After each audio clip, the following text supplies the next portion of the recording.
యేసు నామమున వేడుకుంటున్నాము తండ్రి, ఆమేన్. కూర్చుందాం. దైవజనుడు దేవదాసయ్య గారు మనకు నేర్పించినటువంటి సూక్ష్మ ప్రార్థన ఏంటదమ్మా? సూక్ష్మ ప్రార్థన. దేవా నాకు కనబడము, నాతో మాట్లాడము. దేవా అందరికి కనబడము, అందరితో మాట్లాడము. ఈ రాత్రికాలమందు దైవజనుడు మనకు నేర్పించినటువంటి ఈ సూక్ష్మ ప్రార్థనను ప్రసంగంగా నేను మీకు వినిపించనై ఉన్నాను. దేవా నాకు కనబడము, దేవా నాకు కనబడండి.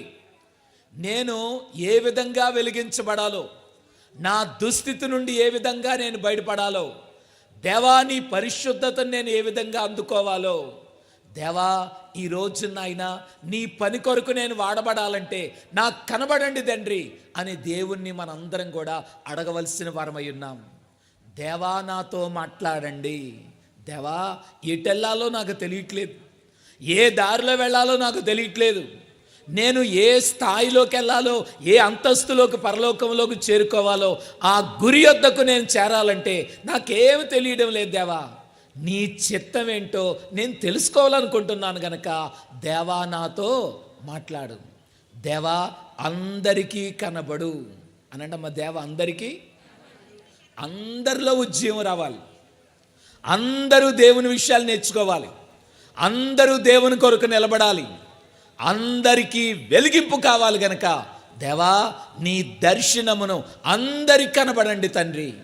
దేవా అందరితో మాట్లాడండి, అందరితో మాట్లాడండి తండ్రి. నీ మాట వలన అందరూ మారిపోతారు. దేవా ఈ రోజున నాకు కనబడు, నాతో మాట్లాడు. నా కుటుంబానికి కనబడు, నా కుటుంబంలో ఉన్న వారందరితో మాట్లాడు.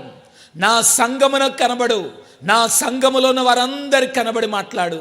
మా ఊరిలో ఉన్న వారందరికీ దేవా మీరు కనబడి మాట్లాడండి అని దైవజనుడు మనకు నేర్పించినటువంటి సూక్ష్మ ప్రార్థన ఇదయ్యున్నది. దేవా నాకు కనబడము, నాతో మాట్లాడము, దేవా అందరికి కనబడము. ఈరోజు నీ ప్రార్థన లోపలికి మనం వెళ్దాం.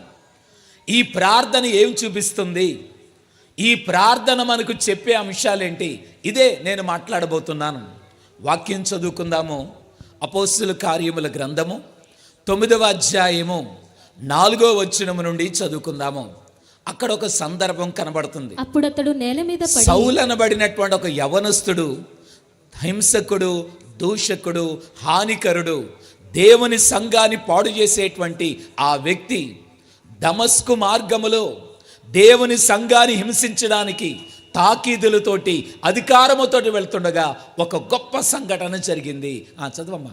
అప్పుడు అతడు నేల మీద పడి, ఒక వెలుగు వచ్చి సౌలును కొట్టగా ఆ గుర్రం మించి కింద పడిపోయాడు. అప్పుడు ఏమి వినబడిందంటే దేవుని యొక్క దర్శనము కలిగింది, వెలుగు కనబడుతుంది, ఒక స్వరం వినబడుతుంది. చదవమ్మా. అప్పుడు అతడు నేల మీద పడి సౌలా, సౌలా నీవేళ నన్ను హింసించుచున్నావని, సౌలా సౌలా నీవేళ నన్ను హింసించున్నావని తనతో ఒక స్వరము పలుకుట వినెను. ప్రభువా ప్రభువా నీవెవడని అతడు అడగగా, నీవెవడవని అడగగా ఆయన నేను నీవు హింసించుచున్న యేసును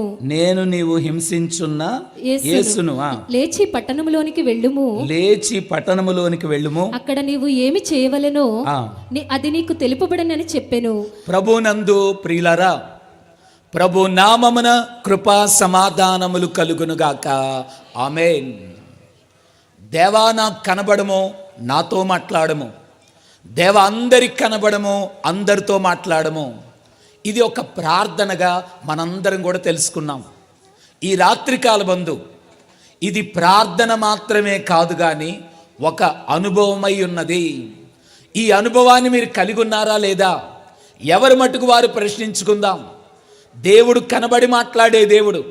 ఆ కాలంలో బైబిల్ గ్రంథంలో ఉన్న భక్తులందరితో కనబడి మాట్లాడిన దేవుడు, మన పితరులైన వారితో కనబడి మాట్లాడిన దేవుడు, మన యొక్క బైబిల్ మిషన్ వారితో కనబడి మాట్లాడిన దేవుడు, మన దైవజన్ని కనబడి మాట్లాడిన దేవుడు మనకును నేడు కనబడతారు. దేవుడు మనతో మాట్లాడతారు. దేవునికే మహిమ కలుగునుగాక. ఈ ప్రార్థన దేవుని యొక్క సన్నిధానములో బ్రతిమలాడి ప్రాధేయపడేటువంటి ప్రార్థన. దేవా నాకెందుకు కనబడవు తండ్రి, నాతో ఎందుకు మాట్లాడవు దేవా అని అలాగన దేవుని గోచాడేటువంటి ప్రార్థన ఉన్నది. ఈ ప్రార్థన దైవజనుడు దేవదాసయ్య గారు రాజమండ్రిలో ఉన్నప్పుడు ఈ ప్రార్థనలో ఉన్న భావాన్ని ఆ కాలంలో ఉన్న వారందరికి కూడా ఆయన తెలియజేసిన వారై ఉన్నారు. ఆ మీదట దైవజనుడు దేవదాసయ్య గారు గుంటూరు బేతేలు హౌస్కు రాగా బేతేలు గృహములో ఈ ప్రార్థనను ప్రకటించిన వారై ఉన్నారు, ఈ ప్రార్థనను ప్రచురించిన వారై ఉన్నారు. ఆ ప్రార్థన నేటికి మనందరి మధ్యలోకి వచ్చేసింది. ఇది మనందరం కూడా ఎరిగిన ప్రార్థన ఉన్నాము. దేవా నాకు కనబడము, నాకు తెలుసండి ఈ ప్రార్థన, మేము చేసుకుంటున్నాము ఈ ప్రార్థన అని మీరు అందరూ కూడా అనుకుంటున్నారు. నిజమే కానండి, రోజు ప్రతిసారి కూడా దేవా నాకు కనబడు, నాతో మాట్లాడు అని నేను చేసుకుంటున్నాను. కానీ దేవుడు కనబడలేదండి, దేవుడు మాట్లాడలేదు నాతో. ప్రార్థన అయితే చేస్తున్నాను కానీ ఆయన నాకు కనబడలేదు, ఆయనతో నాతో మాట్లాడలేదు అని అనుకునేవారులరా ప్రార్థన మానేశారేమో.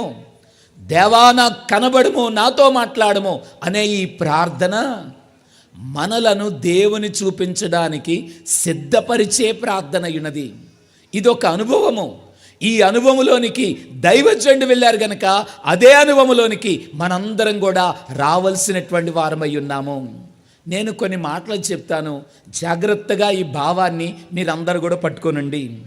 ఈ ప్రార్థన దేవుని యొక్క విషయాలలో మనలను మిళితము చేసే ప్రార్థన. అనండమ్మ, ఏ ప్రార్థన? మిళితం చేయడం. పాలలో నీళ్ళు పోస్తే ఏమవుతాయి? మిళితమైపోతాయి.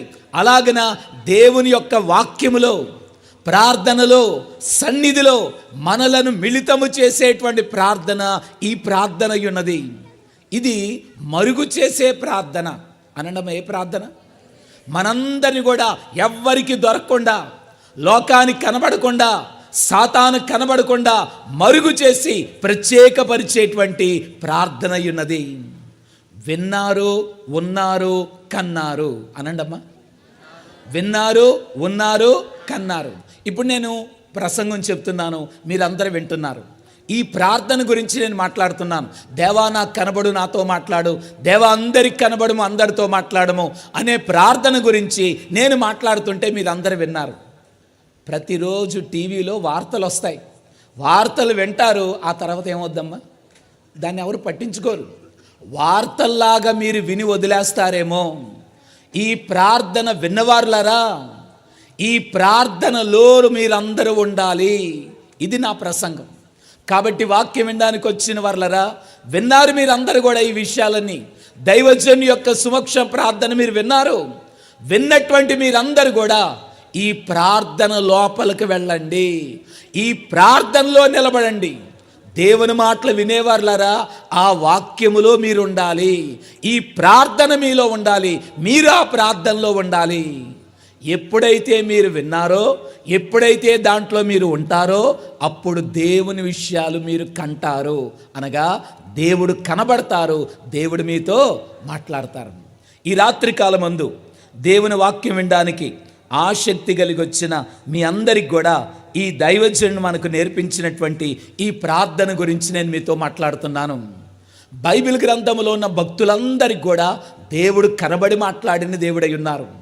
అనేక సందర్భాల్లో వారిని దర్శించినటువంటి దేవాది దేవుడై ఉన్నారు. ఈ రోజున మనం కూడా దేవుని సన్నిధానములోకి వచ్చి, దేవా నేను ఎలాగుండాలో, నీ యొక్క తేజస్సు కలిగిన మహిమరాజ్యములోకి రావాలంటే ఏ విధంగా నేను సిద్ధపడాలో నాకు ఒకసారి చూపించు దేవా, నాకు కనబడు దేవా అని ప్రార్థన చేసినట్లయితే ఆయన పరిశుద్ధతను చూపించడానికి, మన స్థితిని మనకు చూపించడానికి, మనకు పని అప్పగించడానికి, మనలను శుద్ధులుగా చేయడానికి దేవుడు కనబడతారు. దేవుని యొక్క మాట వినాలనుకుంటున్నాను నేను, దేవా నాతో మాట్లాడమని మీరు అడిగినట్లయితే దైవ చిత్తాన్ని బయలుపరచడానికి ఆయన తన వాక్కుని మీ వద్దకు పంపించడై ఉన్నారు. చాలామంది అనుకుంటారు, ఏమండి వాక్యం ద్వారా దేవుడు కనబడుతున్నారు కదా, వాక్యం ద్వారా దేవుడు వినపడుతున్నాడు కదా అని మీరు అందరూ అనుకుంటున్నారు. దేవుని యొక్క సన్నిధానములో నీవు కూర్చోగలిగినట్లయితే ఆయన కనబడే దేవుడు. చెప్పండి, ఆయన మాట్లాడే దేవుడు. ఈ రాత్రి కాలమందు ఈ ప్రార్థనను మనందరం కూడా జాగ్రత్తగా విందాము. ఈ ప్రార్థనలో మనందరం ఉందాము. ఈ ప్రార్థనను మనందరం కూడా కందామనగా చూద్దాము దేవుణ్ణి. ఇంతకాలమైంది నేను దేవునిలోకి వచ్చి ఎన్నో విషయాలు వింటున్నాము. మీరందరం నేను వాక్యం చెప్తుంటే బాగుందండి వాక్యం అని మీరు అనుకుంటారు. నిజమే, వాక్యం బాగుందండి, చక్కగా ఉందండి, అయ్యగారు చెప్పారండి, ఇవన్నీ కూడా అనవసర విషయాలు. దేవుని ఈ వాక్యమే బాగుంటే ఈ వాక్యం కంటే కొన్ని లక్షల రెట్లు ఎక్కువైనా దేవుని యొక్క మాట ఇంకెంత గొప్పదో ఆలోచన చేయండి. దేవుని వాక్యం వినడానికి వచ్చిన వాళ్ళరా, ఈ విషయాలు ఎంత మధురంగా మీకు అనిపిస్తుంటే దేవుని విషయాలు ఇంకెంత మధురంగా ఉంటాయో. ఆయన స్వరం వినాలి, ఆయనను చూడాలి. బైబిల్ మిషనే కన్ను గలిగిన మిషను. బైబిల్ మిషన్లో మేము ఉన్నాము అనడానికి గల రుజువు ఏంటండి అంటే, కన్ను కలిగిన వారే బైబిల్ మిషన్ వారై ఉన్నారు.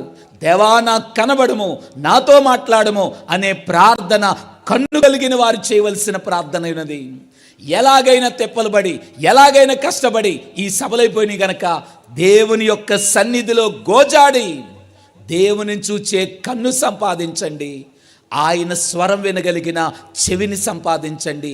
ఇది నేను మీ అందరికీ చెప్పేటువంటి మాట ఉన్నది.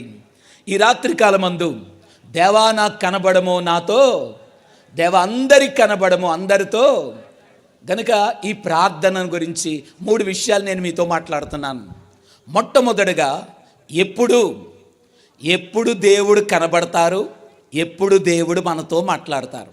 రెండోది, ఆయన వ్యక్తిగతంగా పర్సనల్గా మీకు కనబడతారు, మీతో మాట్లాడతారు. ఇది రెండోది.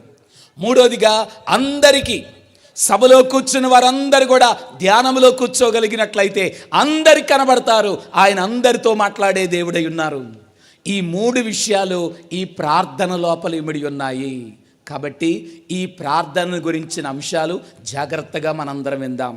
అందరం కలిసి పాడుకుందాం. అందరికీ కన్నబడి మాట్లాడుట అనుటయే ఈ మిషను విశ్వాసము.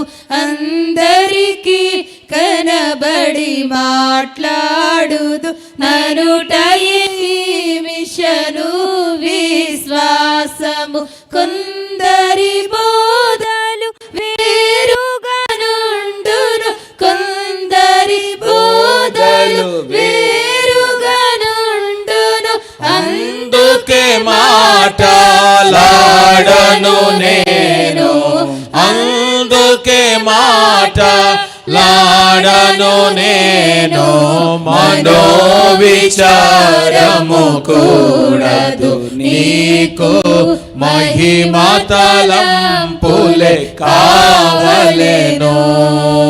దేవుడు ఎప్పుడు కనపడతారు, దేవుడు ఎప్పుడు మాట్లాడతారు అని మీరు అందరూ కూడా ఆలోచన చేసినట్లయితే, ఈ ప్రార్థన మనకు చెప్పే అంశం ఏదనగా, బైబిల్ గ్రంథములో ఉన్న వారందరూ కూడా, భక్తులందరూ, సామాన్యులందరూ, ఎవరైనా సరే ఆయనను చూచిన వారు, ఆయన మాట విన్నవారు.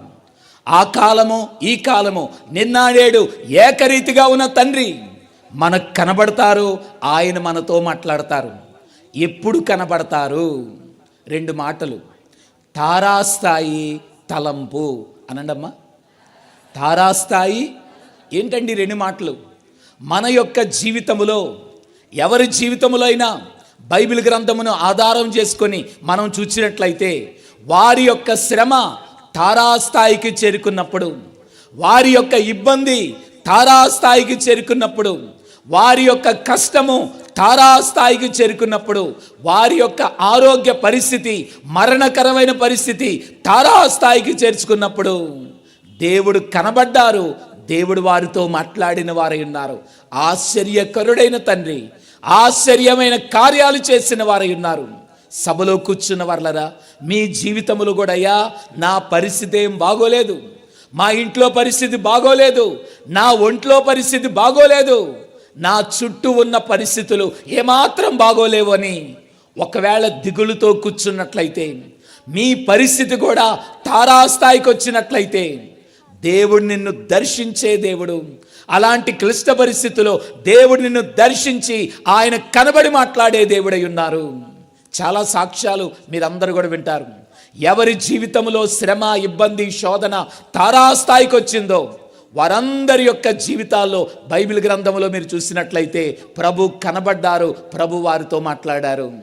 యోబు గ్రంథము 42వ అధ్యాయము 5వ వచనాన్ని చదువుకుందాము. యోబు అనబడిన భక్తుని ఒకసారి మనం చూద్దాం. ఆయన ఆస్తిపరుడు, సంపన్నుడు. ఒకేసారి పరిస్థితి మారిపోయింది. అతను కలిగినటువంటి ఆస్తి యావత్తూ పోయింది. తన యొక్క ధనఘనతలన్నీ పోయాయి. తన యొక్క పశువులు, పనివారిని పోగొట్టుకున్నారు. కుటుంబములో ఉన్న బిడ్డలందరినీ పోగొట్టుకున్నాడు. తన జీవితంలో యావత్తు కూడా నష్టపరచబడింది.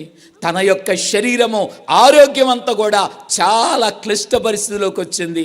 శరీరం అంతా కూడా అనారోగ్యంతో, కురుపులతో, వేదనతో, ఆరోగ్యం అంతా కూడా భయంకరమైన స్థాయిలో, అలాంటి క్లిష్ట పరిస్థితుల్లో అపార్థం చేసుకున్నటువంటి స్నేహితులు, ఇంకా ఏంటి ప్రార్థన అని విసిగించేటువంటి భార్య, ఈ అన్నిటి మధ్య ఎటు తోచని పరిస్థితిలో తన శ్రమ తారాస్థాయికి వెళ్ళి జవాబు లేని ప్రశ్నలు తన అంతరంగములో కలతచేసే కాలములో తన శ్రమంతా కూడా తారాస్థాయికి వెళ్ళగా దేవుడు కనబడ్డారు, దేవుడు మాట్లాడారు. అతని జీవితం అంతా ఏమైందమ్మా? మారిపోయింది. చదవండి అమ్మా. వినికిడి చేత నిన్ను గూర్చిన వార్త నేను వింటిని. అయితే ఇప్పుడు నేను కన్నులారా నిన్ను చూచుచున్నాను. దేవుని చూచాడు గనక, దేవుడు కనబడి మాట్లాడారు గనక రెండంతల దీవెన కలిగింది. ఇందాక మనం అపోస్తుల కార్యములు 9వ అధ్యాయములో చదువుకున్న అంశం ఏంటంటే, సౌలనబడినటువంటి హానికరుడు, దూషకుడు సంఘాన్ని పాడు చేయడానికి అక్కడ వెళ్తుండగా ఒక్కసారిగా దేవుని యొక్క వెలుగు తాకగా ఆయన ఆ యొక్క గుర్రం మించి పడిపోయాడు. అప్పుడు ఒక స్వరము, సౌలా సౌలా నీవేళ నన్ను హింసించున్నావు అని స్వరం వినబడింది. అమ్మ, మిమ్మల్ని ఎవరైనా అడిగారు, అమ్మ ఎందుకు హింసిస్తున్నారు అని మిమ్మల్ని అడిగారు అనుకోండి, వెంటనే మీరు ఏం చెప్తారు? నేను ఎప్పుడు హింసించానండి మిమ్మల్ని అంటారు. అలాగే సౌలా సౌలా నీవేళ హింసించున్నావు అనే స్వరము పరలోకము నుండి వినిపించగా ఈయన మళ్ళీ ప్రశ్న వేస్తున్నాడు, ప్రభువా నీవెవడవు అనండమ్మా. ఏంటండి ఈ ప్రశ్న? ఆయన అడిగింది ప్రశ్న, మళ్ళీ ప్రశ్న వేస్తున్నాడు, ప్రభువా నీవెవడవని. అంటే దాని అర్థం ఏంటడా అంటే, ప్రభువా నువ్వెవరో నాకు కనబడు దేవా. నాతో అయ్యగారు నేర్పించిన ప్రార్థన, దేవా నాకు కనబడము, నాతో. సౌలు చేసిన ప్రార్థన ఇదే, దేవా నాకు కనబడము, నాతో మాట్లాడము, దేవా నాకు కనబడయ్యా, నాతో మాట్లాడయ్యా అని అడగ్గా ప్రభు కనబడ్డారు, ప్రభు మాట్లాడారు. సౌలు ఎలా మారిపోయాడమ్మా? పౌలుగా మారిపోయారు. దేవుని వాక్యం వినేవారులరా, తారాస్థాయిలో నీ శ్రమ ఉన్నప్పుడు, తారాస్థాయిలో దేవుని సంఘాన్ని హింసించినప్పుడు దేవుని యొక్క ప్రత్యక్షత బైబిల్ గ్రంథములో కలిగినది. ఇంకా మీకు చెప్పాలంటే, హాగర్ అనేటువంటి ఒక స్త్రీని మనం చూచినట్లయితే, ఆమె అబ్రహాముకి ఇవ్వబడినటువంటి భార్యగా ఇవ్వబడింది. శారం ఇచ్చింది, గర్భవతి అయింది. ఆ యొక్క హాగరు కుమారుని కనగా ఆమెను నీచంగా, అసహ్యంగా, పనికిరాని దానిగా అలాగని హింసించగా హాగరు పారిపోగా తన జీవితంలో ఉన్న శ్రమ తారాస్థాయికి చేరుకున్నప్పుడు, తన బిడ్డ చనిపోయే ప్రమాద స్థితిలోనికి వచ్చినప్పుడు, ఆదికాండ 16వ అధ్యాయంలో పరిస్థితులన్నీ భిన్నంగా మారినప్పుడు ఇంకేం చేయాలి, నీళ్లు కూడా లేవు, పిల్లోడికి చనిపోతాడని ఆ పిల్లోని, పసిపిల్లోని పడేసి తన జీవితంలో ఆ మరణం చూడలేని పరిస్థితిని బట్టి ఆందోళన చెందున్నప్పుడు, తన శ్రమ తారాస్థాయికి చేరినప్పుడు దేవుడు కనబడ్డారు. దేవుడు చూచుచున్న దేవుడు అన్నది అనండం. ఏ దేవుడు? దేవునికే మహిమ కలుగును గాక. ఈ రాత్రి కాలమందు దేవుని వాక్యం వినేవారులరా, ఈ రోజున ప్రభు నీకు కూడా కనబడి మాట్లాడే దేవుడై ఉన్నారు. పాతకాలంలోనమ్మా మన ఇంటికి మామలు కానీ తాతయ్యలాగా వచ్చినప్పుడు వాళ్ళు మన ఇంట్లో ఉండి వెళ్ళిపోయేటప్పుడు బుడ్డోళ్ళు ఇప్పుడు పాటలు పాడారు చూసారా, చిన్నపిల్లల చేతిలో ఏం పెడతారు? ఒక 5 రూపాయలు 10 రూపాయలు ఒరే ఉంచరా అని పెట్టేసి వెళ్ళిపోతూ ఉంటారు. ఎలాగైతే వారి చేతిలో డబ్బులు పెట్టి వెళ్తారు, వచ్చిన ప్రతిసారి ఏదోటి పెట్టేసి వెళ్ళిపోతారు. ఎలాగెళ్తారో, నీవు సన్నిధిలో కూర్చున్నట్లయితే, నీ దగ్గరకు వచ్చి దేవుడు వచ్చే ప్రతిసారి తెల్లవారుజామున ప్రతిరోజు ప్రార్థనలో సన్నిధిలో కూర్చున్నట్లయితే ప్రభు నీ దగ్గరకు వచ్చి ఏదో ఒకటి ఇచ్చి వెళ్తారు, కానీ ఇవ్వకుండా మాత్రం వెళ్ళరు. కాబట్టమ్మా సన్నిధి చెయ్యండి. ఇది దైవజన్ యొక్క మాట. దైవ ధ్యానములో మనం కూర్చోవాలి. ఒక గంట గంట కలిగి ఉండాలి. ఆయన సన్నిధానములో కూర్చోగలిగినట్లయితే ఏదో ఒక దీవెన. బైబిల్ గ్రంథములో భక్తులందరినీ కూడా దర్శించిన దేవాది దేవుడు. ఆయన దర్శించిన తర్వాత వారందరూ దీవించబడ్డారు. వారు దీవించిన దేవుడు నిన్ను కూడా ఆయన దీవించడానికి సిద్ధంగా ఉన్నారు.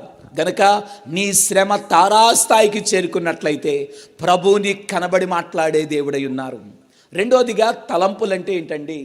మన యొక్క తలంపులు లోక సంబంధమైన తలంపులు. మన యొక్క తలంపులు ఇహ సంబంధమైన, మన స్వంత శరీర సంబంధమైన ఈ తలంపులతోటే మనుషులందరూ కూడా ఉంటారు.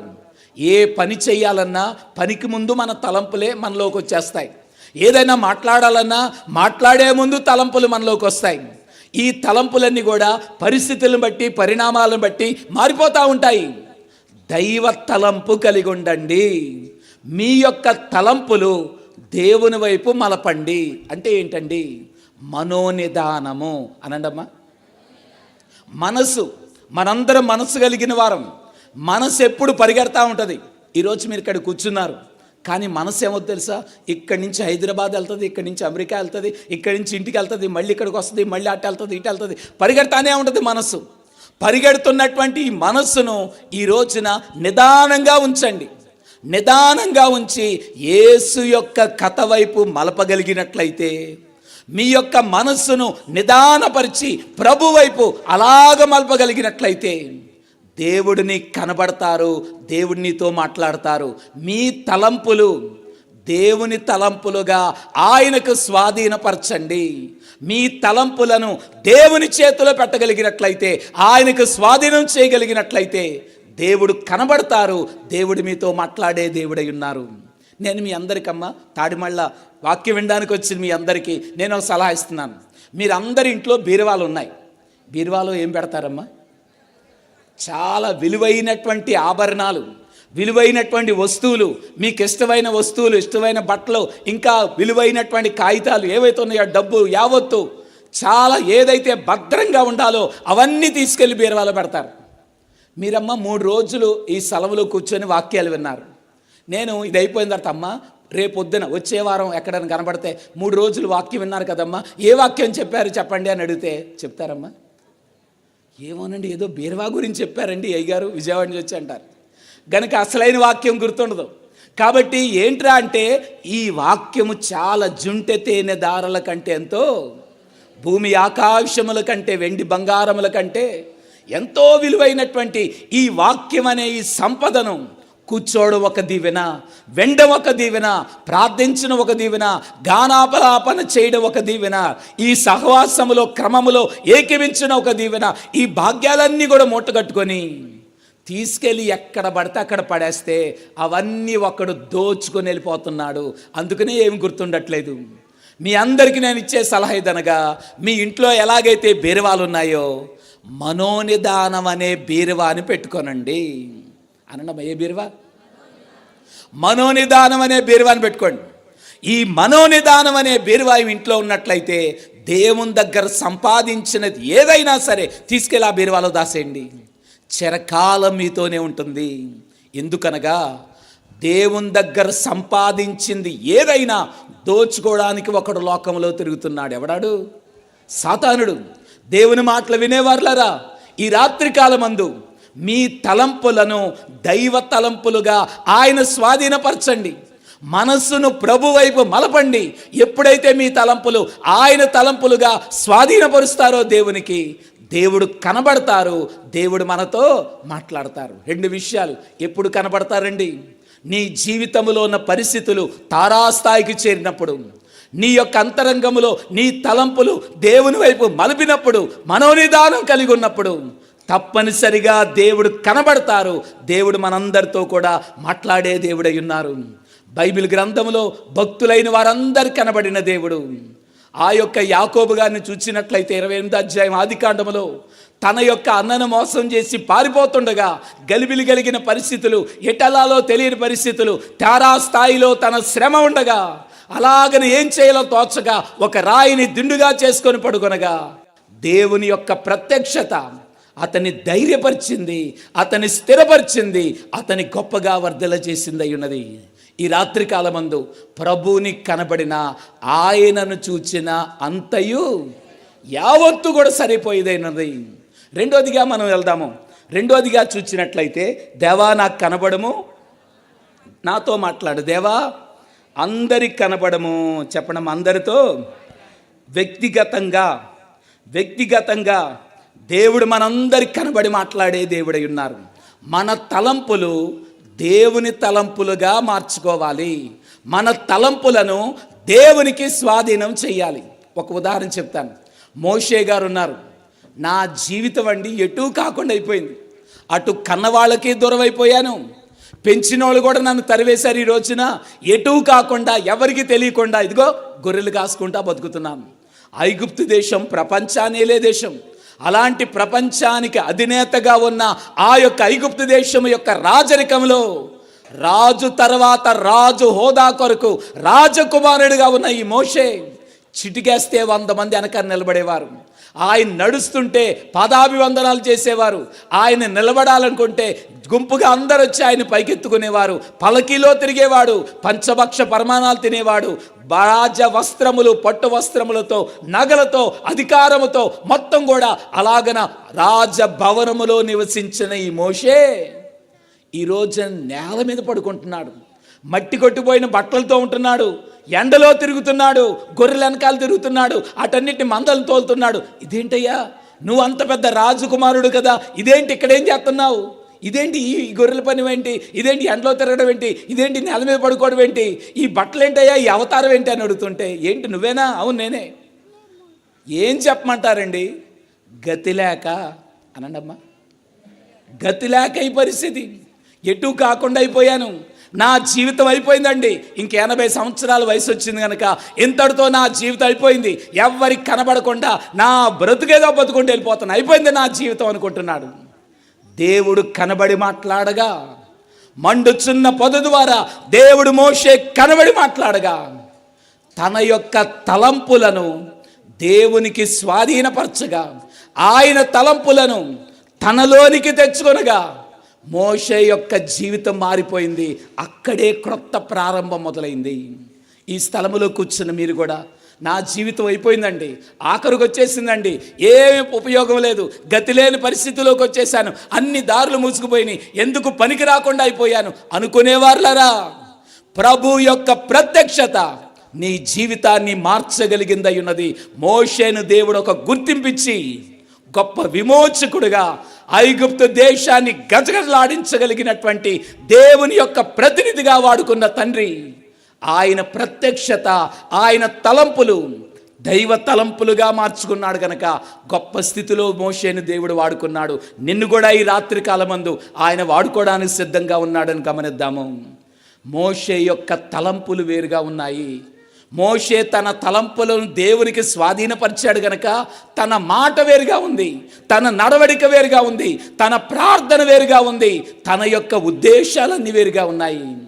దేవుడు కనబడి మాట్లాడే అనుభవం మీకు ఉన్నట్లయితే మీ మాట వేరుగా ఉంటుంది, మీ నడక వేరుగా ఉంటుంది, మీ చూపు వేరుగా ఉంటుంది, మీ యొక్క ప్రార్థన వేరుగా ఉంటుంది. అందరు ఎర్ర సముద్రం దగ్గర తిరగబడిపోయారు.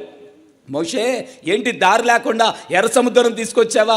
ఎడమవైపు కుడివైపు ఈ యొక్క కొండలు, అడవి, దారి లేదు వెళ్ళడానికి, వెనకాల నుంచి ఫరో సైన్యం వస్తుంది, ఏంటయ్యా చంపడానికి తీసుకొచ్చావా అని అందరు రాళ్ళు తీసి గొడవ చేసి సమాధులు లేవని ఇక్కడ తెచ్చావా అని అంత గలిబిలైపోతుంటే, మోషే దేవుని యొక్క తలంపులు ఆయనకి స్వాధీనపరిచాడు గనక, ఆయన తలంపులు కలిగి ఉన్నాడు గనక దేవుని వైపే చూచాడు.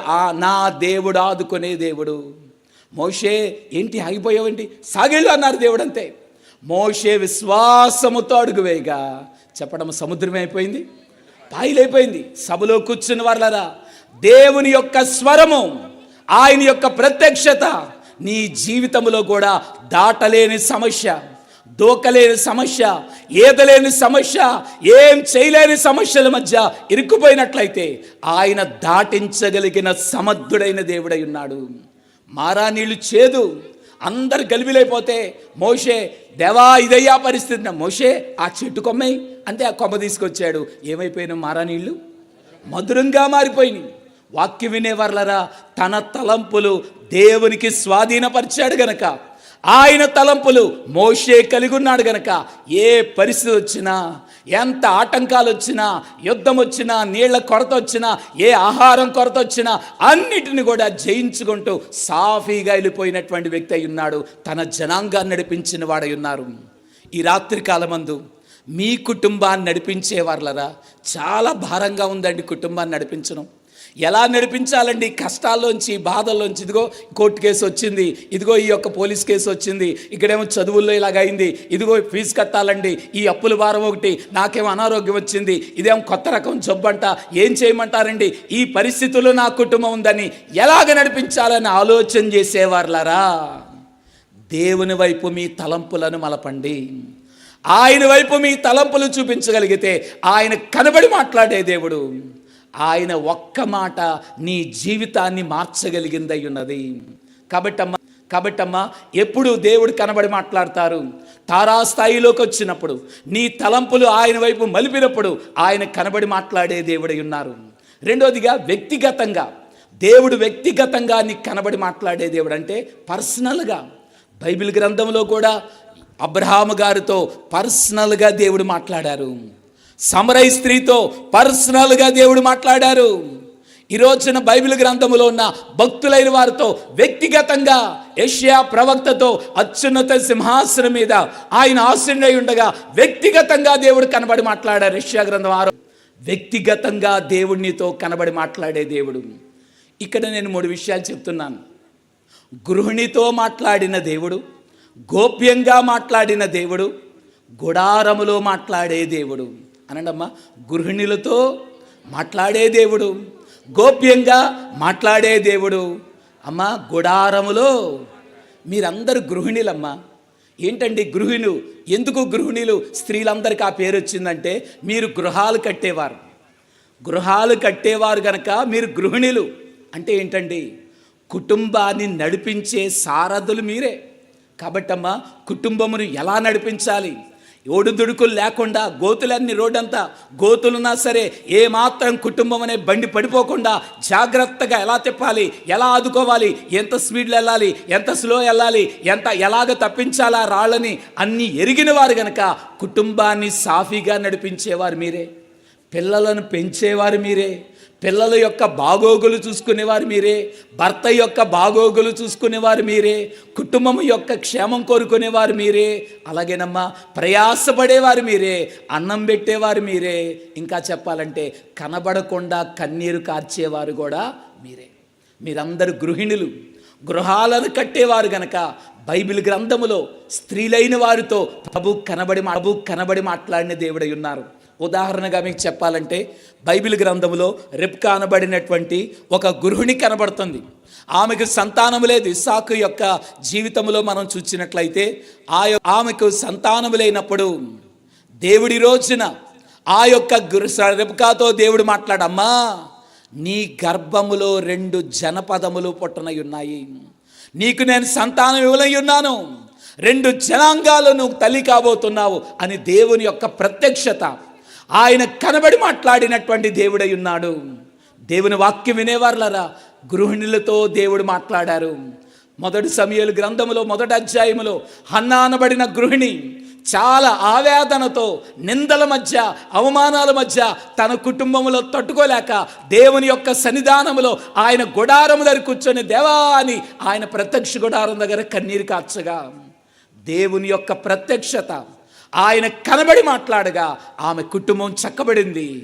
ఒక శ్రేష్టమైన న్యాయాధిపతిగా, రాజుగా, ఆ అభిషేకించగలిగిన ప్రవక్తగా దేవుడు సమూయేలు అనబడిన బాలుడిని అనుగ్రహించిన వారై ఉన్నారు. సమరయ స్త్రీతో మాట్లాడిన దేవుడు 12 సంవత్సరాల రక్తస్రావ రోగముతో అలాగన సతమతమైపోయిన ఆ గృహిణిని ప్రభు కనబడి మాట్లాడగా ఆమె జీవితం అంతా కూడా మార్చబడింది.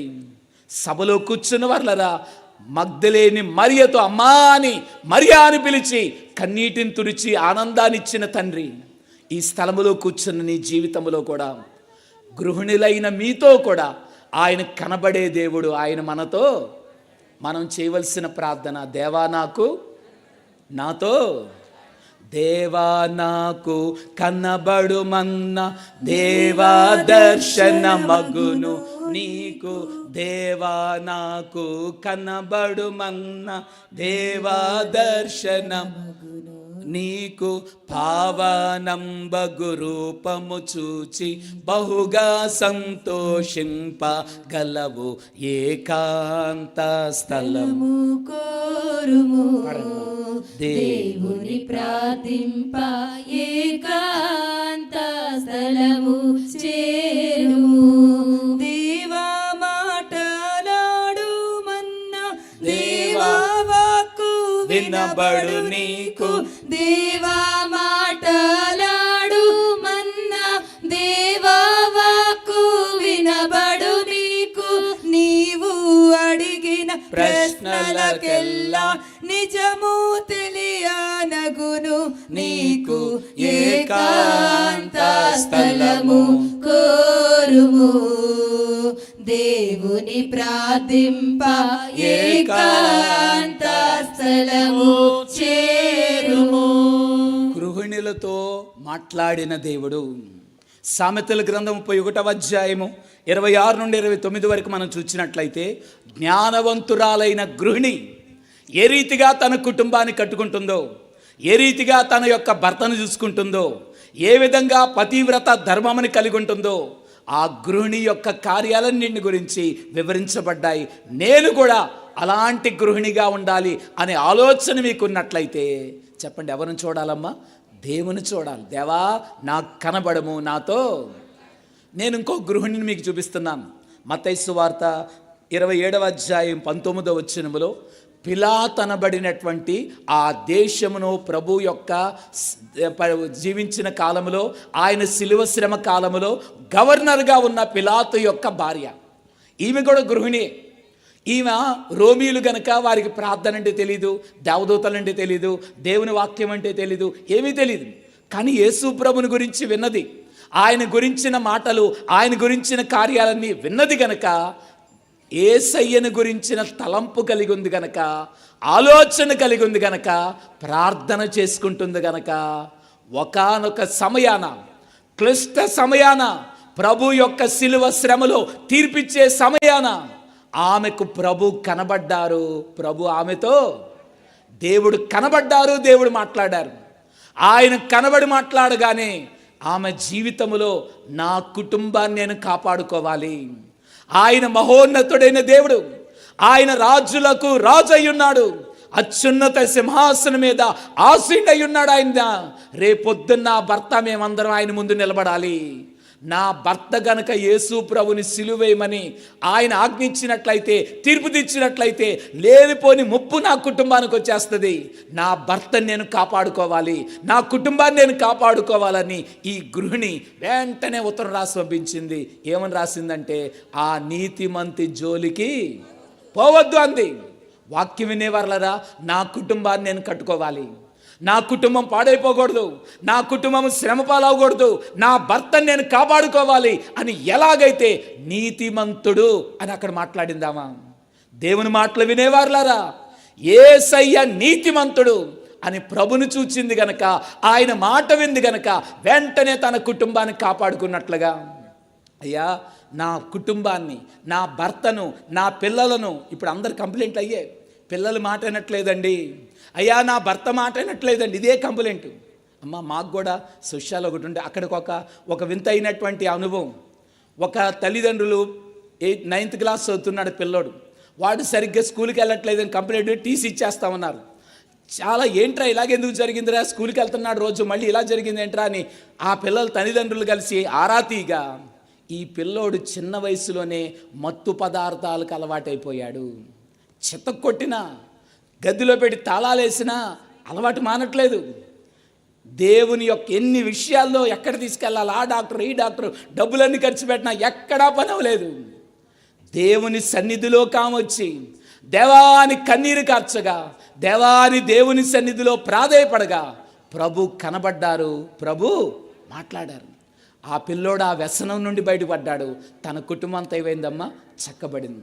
పిలాతు యొక్క భార్య తన కుటుంబాన్ని, తన గృహాన్ని ఎలాగైతే కాపాడుకుందో, ఈ రోజున మా కుటుంబాన్ని కూడా నా కుటుంబం కూడా ఇలాగుంది అని మీ ఆలోచన మీలో ఉన్నట్లయితే దేవుని యొక్క దర్శనము నీ కుటుంబాన్ని కట్టుకోవడానికి సహాయపడేదై ఉన్నది.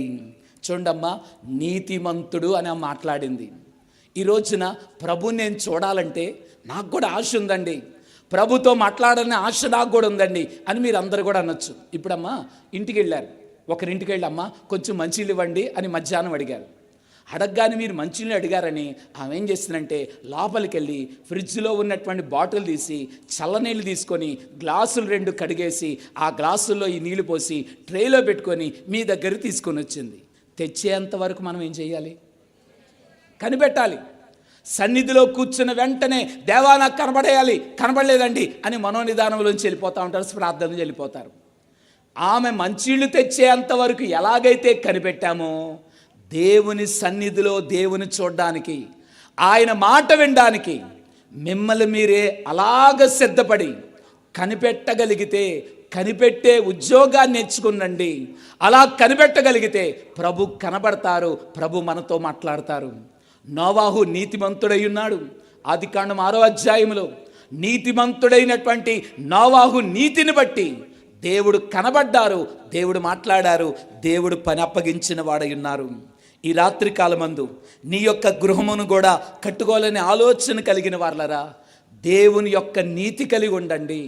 నీతిమంతులుగా మనం ఉన్నట్లయితే ఆయన్ని కనబడతారు, ఆయనతో మాట్లాడతారు. గృహిణులతో మాట్లాడిన దేవుడు అనడం, మా గృహిణులతో యేసు ప్రభు వరుడై ఉన్నారు.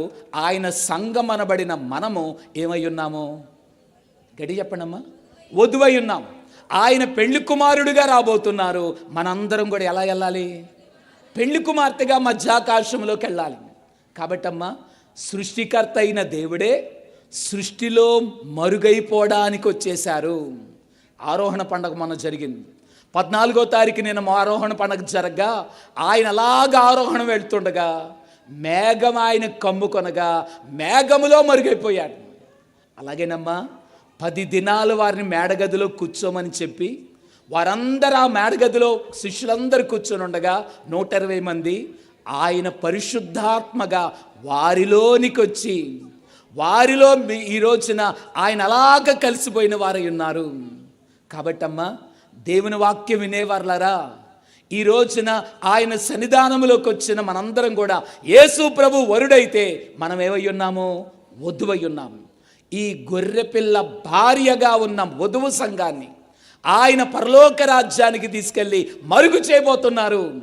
ఆయన రాజ్యములోనికి మనను ఆహ్వానించడై ఉన్నారు గనక మనము యేసయ్య వరుడైతే మనం వధువై ఉన్నాం గనక సంఘానికి ఏమని పేరంటే దేవుని ఇంటికి మనమే గృహిణులమై ఉన్నాము. ఎవరింటికమ్మా? మనం కూడా గృహిణులమై ఉన్నాం. ఏంటండి అంటే పరలోకములో ఉన్న యేసయ్య ఇంటికి ఆయన వరుడైతే నేను వధువును గనక స్త్రీలు కానీ పురుషులు కానీ మనమే గృహిణి అయి ఉన్నాం దేవుని ఇంటికి. ఈ గృహిణులుగా ఉన్న మనము చేయాల్సిన పని ఏంటంటే దేవుని గృహాన్ని ఈ లోకములో కట్టాలి. హల్లెలూయా.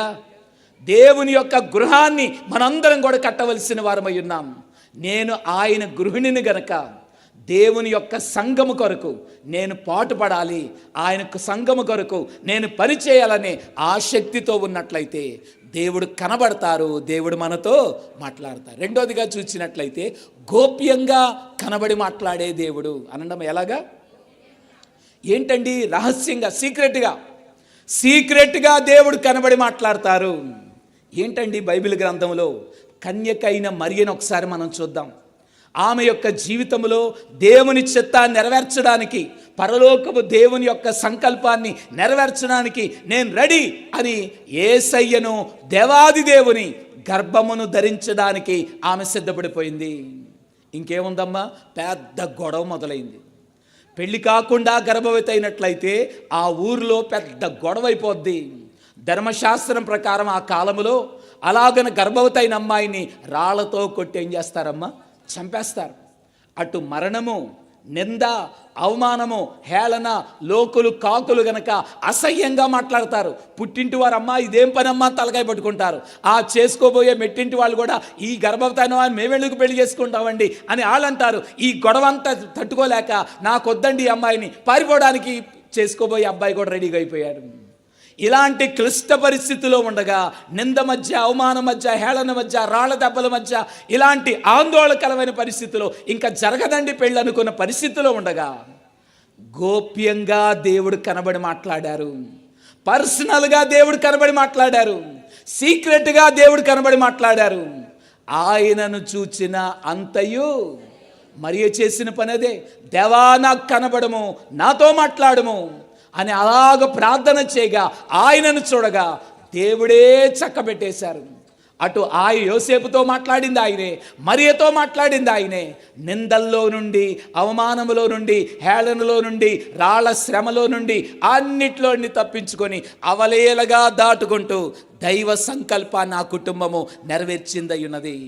ఈ రాత్రికాలమందయ్యా నా కుటుంబంలో ఉన్న నిందల్లో నుండి, ఈ పరిస్థితిలో నుంచి ఎలాగ దాటుకొని ముందుకెళ్ళాలి, ఎలాగ మేమందరం కూడా ముందుకెళ్ళిపోవాలి అనే ఆలోచన మీకున్నట్లయితే అయ్యగారు నేర్పించిన ఈ సూక్ష్మ ప్రార్థనే సూత్రమై ఉన్నది. ఏంటండి ఆ ప్రార్థన అని చెప్పండి ఒకసారి. దేవా నాకు కనబడము, నాతో దేవా అందరికి కనబడము. దైవ ప్రత్యక్షత, వారికి వచ్చిన బలము దైవ ప్రత్యక్షత. ఆ ప్రత్యక్షత బలము చేత బలంగా తన కార్యాలన్నీ కూడా జరిగించుకొని వెళ్ళారు. అమ్మ మనోహర్ అయ్య గారు, శాంతకుమార్ అమ్మగారు ఒకసారి చూడండి. వాళ్ళకి ఇప్పుడున్న ఫెసిలిటీస్ ఏమి లేవమ్మా. తిరగాలన్నా చెయ్యాలన్నా ఆయన చనిపోయిన తర్వాత నేను పోళ్ల దగ్గర లోపల గ్రామాల్లోనికి నేను అక్కడ సంస్కారం అవ్వడానికి ఒక 3 నెలలు అనుకుంటే నేను వెళ్ళింది. 3 నెలలు సంస్కారం అవ్వడానికి అక్కడికి వెళ్ళినప్పుడు అక్కడ పరిస్థితి ఎలాగుందంటే, నేను వెళ్ళడానికే బండి మీద చాలా గోతులు రోడ్లు. అప్పుడు మనోహరయ్య గారు ఇలాగా ఉన్నప్పుడు వాళ్ళు ఏం చెప్తున్నారంటే, అయ్యా వర్షం వస్తే బురదండి, బురదలో నడిచొచ్చేవాళ్ళు, ఆ బురదలో తిరిగేవాళ్ళు, భయంకరమైన రోడ్ల మధ్య ఎండలో ఎండి ఇవన్నీ కూడా ఇబ్బందులు పడతా తిండి తిప్పలేక ఎలాగంటే అలా తిరిగేవారు. అసలు ఎందుకు ఎవరైనా మనిషి ఎందుకు తిరుగుతాడండి ఇంత భయంకరంగా? ఈ ఎండనక, వాననక, ముళ్ళనక, రాళ్ళు రప్పలనక, ఏ దివారాతలు పిల్లలను పట్టించుకోకుండా, ఇళ్ళు పట్టించుకోకుండా ఎందడీలన్నీ కొడితే ఎలా తిరుగుతారండి అంటే, దేవుని యొక్క స్వరం వింటున్నారు. దేవుని యొక్క ప్రత్యక్షతను వారు చూచారు. ఆయనను చూచారు గనక, ఆయన మాట విన్నారు గనక, ఎండైనా వానైనా ఏది లెక్క చేయకుండా, డబ్బులున్నా లేకపోయినా వెళ్ళిపోవడమే దేవుని పని కొరకు. అలాగన వారందరూ ప్రయాసపడగలిగారు. ఈ రాత్రికాలమందు దేవుని మాటలు వింటున్న వారు ఎన్ని మనకు అనుభవాలు. దేవుడిని కనబడి మాట్లాడితే కేజీ బంగారం అమ్మ తీసుకోండి, తీయవద్దంటారు అంతే. దేవుని యొక్క దర్శనము, దేవుని యొక్క ప్రత్యక్షత అంత బలమైనది. మన పితరులైనటువంటి అయ్యగారులందరూ కూడా ఏమీ లేకపోయినా నడిచి వెళ్ళిపోయేవారంతే. ఎంత దూరం ఎన్ని కిలోమీటర్లైనా నడిచి వెళ్ళిపోయారు, నడిచి వచ్చేవారు. ఎలా నడిచేవాళ్ళండి? ఎండైనా, వానైనా, రాళ్ళైనా, రప్పలైనా, ముళ్ళైనా ఏమున్నా లేకపోయినా ఎలా పనిచేశారండి అంటే, దేవుని యొక్క మాట వినేవారు, దేవుని చూచేవారు గనక, అది బలాన్నిచ్చేది గనక అలాగూ వారందరూ కూడా పనిచేసిన వారై ఉన్నారు. రహస్యంగా, గోప్యంగా దేవుడు కనబడి మాట్లాడే దేవుడై ఉన్నారు. మూడోదిగా చూచినట్లయితే గుడారములో కనబడి మాట్లాడే దేవుడు అనండమ్మ. ఎలాగా? అబ్రహాము ఆదికాండం 18వ అధ్యాయములో గుడారములో కూర్చొని దేవుని కొరకు ఎదురు చూస్తున్నాడు. నిరాశతో ఉన్నాడు. అన్నిచ్చాడండి దేవుడు, నిజమే. ఆయన ఏం చేశారంటే పొలాన్ని ఇచ్చారు, పశువులు ఇచ్చారు, పనివారు ఇచ్చారు, పేరు ప్రఖ్యాతులు ఇచ్చారు, ధనఘనతలు ఇచ్చారు, కుటుంబాన్ని ఇచ్చారు, అన్ని ఇచ్చారు. కానీ వారసుని ఇవ్వలేదు కదండి, సంతానం ఇవ్వలేదు కదండి. ఇదే నిరాశ. మీ జీవితంలో కూడా అన్ని దేవుడిచ్చారు, కానీ ఏదో ఒకటి ఇవ్వలేదు కదా. ఆ ఒకటి ఎందుకు ఇవ్వలేదని ఇదే నిరాశ ఉంటారు చాలామంది. అలాగ నిరాశతో ఉన్న అబ్రహామే గుడారములో కూర్చొని దేవుని కొరకు ఎదురు చూస్తున్నారు. వాక్యం వినేవారులారా, మీ జీవితంలో కూడా ఏ విషయంలో నిరాశ కలిగి ఉన్నారో ఆయన పాదాల చెంత కూర్చొని ఆయన కొరకు ఎదురు చూడండి. దేవా నాకు కనబడము, నాతో. ఇదే ఎదురు చూచే ప్రార్థన.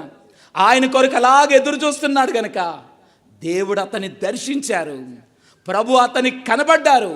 ప్రభు అబ్రహాముతో మాట్లాడారు. అబ్రహామును దీవించి, అబ్రహామా వచ్చే ఏడాది వాగ్దాన కుమారుడు నువ్వు ఎత్తుకుంటావు అని ప్రభు ఆశీర్వదించగానే చాలా సంతోషం కలిగింది. శారమ్మ ఏం చేసింది? నవ్వింది. అన్నమ్మ, శారమ్మ ఏం చేసింది? అమ్మా, ఆ ఎటకారంగా నవ్వుతే దగ్గరున్న పెద్దోళ్ళకి ఏమనిపిస్తుంది? అభ్యంతకరంగా అనిపిస్తుంది. ఇంకా చెప్పాలంటే అమ్మా, నవ్వింది కనుక ఆ నవ్వడం అనేది వాళ్ళ కోపం తెప్పిస్తుంది. మీరైనా పెద్దోళ్ళు ఎవరైనా వచ్చి వాళ్ళు మీతో ఏదో సీరియస్ విషయం మాట్లాడుతుంటే మీరు నవ్వారనుకోండి, వాళ్ళకి ఏమొస్తుంది? అలాగా శారమ్మ నవ్వింది. అభ్యంతకరముగా ఎటకారంగా నవ్వేసరికల్లా ఇదిగో ఇవ్వట్లేదు అనాల్సింది దేవుడు. ఇది వాళ్ళ ఇంట్లో కథ కాదు, మన ఇంట్లో కథే. మన ఇంట్లో కుటుంబంలో అందరూ దేవుని నమ్ముకున్నోళ్ళు కాదు, ఒకరో ఇద్దరో ఇలాంటి వాళ్ళు కూడా ఉంటారు, నవ్వేవాళ్ళు, ఎటకారంగా నవ్వేవాళ్ళు, అభ్యంతరంగా ఉండేవారు, దేవుని విషయాలను ఎగతాళి చేసేవారు ఎక్కడో కాదు, మన ఇంట్లోనే ఉంటారు. అయినా సరే అబ్రహాము దేవుని హత్తుకున్నాడు గనక, దేవునికి దగ్గరగా ఉన్నాడు గనక, ఆయన ప్రత్యక్షత కొరకు ఎదురు చూచి ఆయన యొక్క స్వరాన్ని ఆయనకు చనువుగా ఉన్నాడు గనక అబ్రహామును బట్టి దేవుడు దీవించారు. నీవు ఈ స్థలములోకి వస్తున్నావు గనక, దేవుని మాటలు వింటున్నావు గనక, దేవునికి దగ్గరగా ఉన్నావు గనక దేవుడు నిన్ను నీ కుటుంబంలో ఎలాంటి వారున్నా వారందరినీ కూడా దేవుడు దీవించేవారై ఉన్నారు. కాబట్టి దేవుని కొరకు ఎదురు చూచినట్లయితే గుడారమనబడిన ఆలయములో, గుడారమనబడిన దైవ సన్నిధిలో నీవు కూర్చున్నట్లయితే, దేవా నాకు కనబడము, నాతో దేవ అందరికి కనబడము, అందరితో ఈ ప్రార్థన ప్రభు నీకు చూపించేదై ఉన్నది. చివరిగా నేను అందరికీ, దేవా అందరికి కనబడము, దేవా అందరితో అంటే ఏంటండి? అందరికీ అనే మాటలో ఇందాకేమో 2 మాటలు, దేవా నాకు కనబడము, నాతో, ఇది పర్సనల్గా మన వరకు. ఇప్పుడు అందరికీ, దేవా అందరికి కనబడము, అందరితో అంటే ప్రభుని ఎరిగిన వారు ఉంటారు, ప్రభుని ఎరగని వారు ఉంటారు. అందరికి కనబడండి దేవా, మా దేశంలో ఉన్న ప్రముఖులందరికి కనబడండి దేవా, మా ఊరిలో ఉన్న వాళ్ళందరికి కనబడండి, అన్ని సంఘాలకు కనబడండి తండ్రి, అందరితో మీరు మాట్లాడండి దేవా. ఇది మన ప్రార్థన ఉండాలి. ఈ రోజున మరి సమయం పరిగెడుతుంది కనుక 2 విషయాలు మీకు చెప్పాలనుకుంటున్నాను. ఎక్కువ మందికి ఆయన కనబడిన దేవుడు, కొద్ది మందికి కూడా ఆయన కనబడిన దేవుడు. నిర్గమాకాండము 19వ అధ్యాయము 16 నుండి 19 వరకు మనం చూసినట్లయితే, సినాయి పర్వతం దగ్గర ఇశ్రాయేలు జనాంగమంతా కూడా కూర్చున్నారు. ఇశ్రాయేలు జనాంగమంతా కూడా అక్కడ సిద్ధపడి ఉన్నారు. వారందరూ నిలబడి ఉండగా దేవుడు వారికి కనబడ్డారు. దేవుడు వారితో 30 లక్షల మంది కనుక మన జిల్లా అంతా అన్నమాట, 30 లక్షల మంది జనాంగం అక్కడ నిలబడి ఉండగా దేవుడు కనబడ్డారు. అగ్నితో దిగి వచ్చి ఆయన వారందరితో మాట్లాడిన దేవుడై ఉన్నారు. కొద్దిమంది 120 మంది అపోస్తుల కార్యముల గ్రంథం 1వ అధ్యాయము 15వ వచనం, 2వ అధ్యాయం మొదటి 4 వచనాల్లో మేడగదిలో ఉన్న 120 మంది అనబడిన ఆ యొక్క కొద్ది మందితో దేవుడు కనబడిన దేవుడు, దేవుడు మాట్లాడిన దేవుడు. ఇక్కడ నేను 2 విషయాలు చెప్తున్నానమ్మా. ఒకటి శుద్ధి, రెండోది సిద్ధి. అనండమ్మా, శుద్ధి, సిద్ధి, ఈ 2 మాటలు గుర్తుపెట్టుకోండి. దేవుని చూడాలని ఆశ కలిగిన వారులరా, ఈ ప్రార్థన లోపల నేను నిలబడతాను అనే ఉద్దేశం కలిగిన వారులరా, ఈ 2 అంశాలు మీ మనసులో పెట్టుకోనండి. శుద్ధి ఉండాలి, సిద్ధి ఉండాలి. ఆ యొక్క నిర్గమాకాండం 19వ అధ్యాయములో ఇశ్రాయేలు జనాంగాన్ని మోషే ఏం చేస్తున్నారంటే, శుద్ధి చేసుకోనండి, మీ యొక్క శరీరములను శుద్ధి కలిగి ఉండండి, మీ వస్త్రములకు శుద్ధి కలిగి ఉండండి. దైవజనుడు 7 శుద్ధులు చెప్పారు. మది శుద్ధి, కంటి శుద్ధి, పంటి శుద్ధి, గది శుద్ధి, వస్త్ర శుద్ధి, అంతరంగ శుద్ధి, ఉదర శుద్ధి, ఇలాగ శుద్ధులు ఉన్నాయి. శుద్ధి చేసుకొని ఉండండి, నిలబడండి, దేవుడు కనబడతారు, దేవుడు మాట్లాడతారు అని మోషే దేవుని విషయాలు చెప్పగా వారందరూ కూడా సిద్ధపడ్డారు గనక, 3 రోజులు సిద్ధపడ్డారు గనక దేవుడు కనబడ్డారు. దేవుడు వారితో, హృదయ శుద్ధి గల వారు ధన్యులు, వారు దేవుని చూచెదరు. దేవుని చూడాలనే ఆశ నీలో ఉన్నట్లయితే శుద్ధి కలిగి ఉండండి, హృదయ శుద్ధి కలిగి ఉండండి, దేవుడిని కనబడతారు, దేవుడు నీతో మాట్లాడతారు. రెండోది సిద్ధి, అనగా సిద్ధపడాలి. మేడగదిలో కూర్చున్న 120 మంది సిద్ధపడ్డారు గనక దైవ ప్రత్యక్షతను వారందరూ కూడా అందుకున్నారు. మనం అమ్మ ఇప్పుడు మామిడికాయల కాలంలో ఉన్నాం అనుకుందాం. మామిడి చెట్టుకో కనపడుతుంది నాకు ఎదురుగా.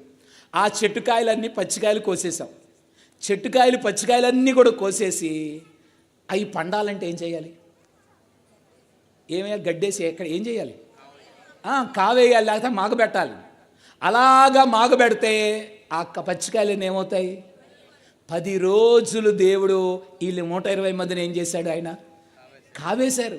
అలాగా ఆయన ఏం చేశారంటే ఆ మగబెట్టారు. అవి అలాగ మగునప్పుడు తీయని పళ్ళు అయిపోయినాయి. పేతురు గారు నిలబడి మాట్లాడుతుంటే 3000 మంది ఆ తీయని మధురాన్ని అందుకున్నారు. పేతురు గారు నడిచి వెళ్తుంటే ఆయన నడుస్తుండగా మాధుర్యం అందరికి తాకింది. ఆయన ప్రార్థన చేస్తుండగా ఆ మాధుర్యాన్ని అందరు అందుకున్నారు. దేవుని యొక్క ప్రత్యక్షత నీ జీవితాన్ని కూడా మధురంగా మార్చేది గనక 10 దినములు కావేయబడినట్లుగా దేవుని సన్నిధిలో మగ్గడానికి మనమే సిద్ధపరుచుకుందాము. సిద్ధపడండి. దేవుడు కనబడతారు, దేవుడు మనతో మాట్లాడతారు. పాత నిబంధన గ్రంథములో ఆ కాలములో ఉన్న జనాంగము సరిగ్గా లేనప్పుడు, సరి అయినటువంటి స్థితిలో లేనప్పుడు, భయంకరమైన చెడుగులోకి ఉన్నప్పుడు దేవుడు ప్రవక్తలకు కనబడి, ప్రవక్తల ద్వారా దేవుడు కనబడి మాట్లాడిన దేవుడై ఉన్నారు.